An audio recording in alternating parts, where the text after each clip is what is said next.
And we're back live with Harrowings in the Passing Show. You can see a little bit of Jack, who I just walked back to his house down there in the alleyway. He's been talking to one of the little kids, and he lives in the place opposite his. And we're behind some of the buildings along 19th Street on an alleyway.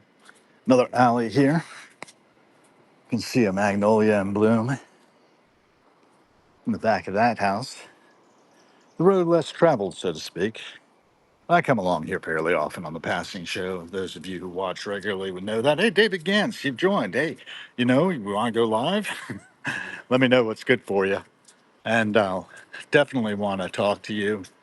Jack, who I just left, was at Woodstock. I don't know if you were or not. I guess maybe, let's see, 69. Yeah, I think that was before you got into it, right? Maybe? I don't know, but you were maybe there. Who knows? Anyway, we could talk about whatever. I want to get in there and talk about 300 Years University, or whatever it's called, up in Massachusetts, coming up. I love that idea. I know you'll be a professor there, Stanford as well. We also have Richard Hogan, MD, PhD, and Doctor of Business Administration joining, and Hikato. Good to have you with us.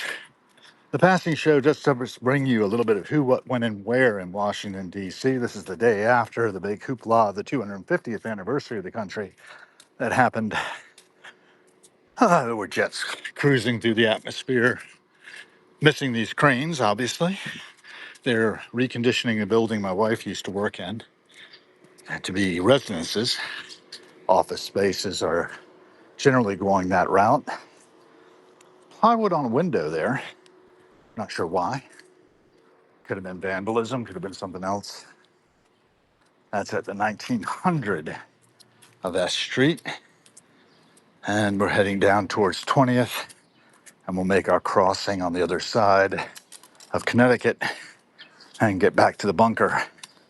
Thinking about going out today. It's not as hot as it's been the past several. Apparently, the thunderstorms that caused them to evacuate the National Mall last night have cooled it off a little. So I think we're in the 80s. Not sure of the exact temperature.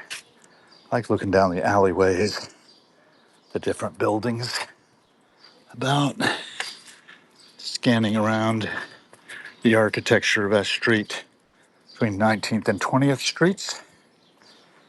And we're coming up on the Chateau Thierry, where I impaled my hand June 20th, 2020, a little over 6 years ago. Pretty well healed up now and didn't do any serious damage. And doctors talked about how lucky I was. And I said, that's a weird kind of luck. And we got some text.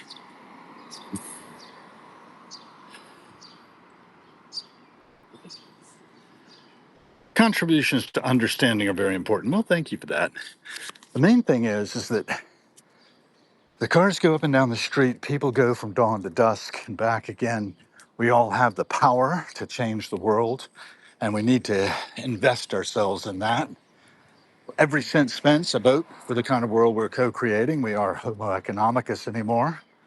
And I do things like trying to support David's work, who was on a little bit ago. Looks like we've got crystal energy here as well. And I'm just really grateful for my friendships on this planet. We are all working together to do the best we can with what we have.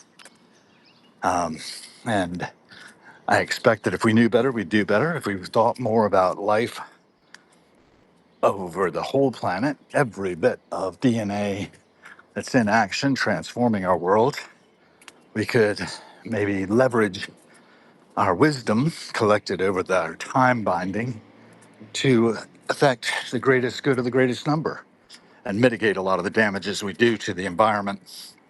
For instance, I believe, and I'll have to fact check myself on this, tires, their wear and tear against the asphalt itself, all these things, tires in particular, have a fair amount of cadmium in their construction. And cadmium, not good for us. There's so many things that aren't good for us that we use because we're willing to take the risk, or we're taking that risk without real knowledge of what we're doing. Kind of like when we had leaded gasoline. Cut down on the knocking engines, but increase the octane, but did not actually do good things for the environment. So we have to think about these things more. We have to take action to mitigate the damages we're doing. And with enough pressure, we will. So often, it's a matter of getting to the point where things are breaking that we start to try to fix things. When if we did a little planning, we might be able to get ahead of the curve. So that's a lot of what Harrowings is about, in spite of my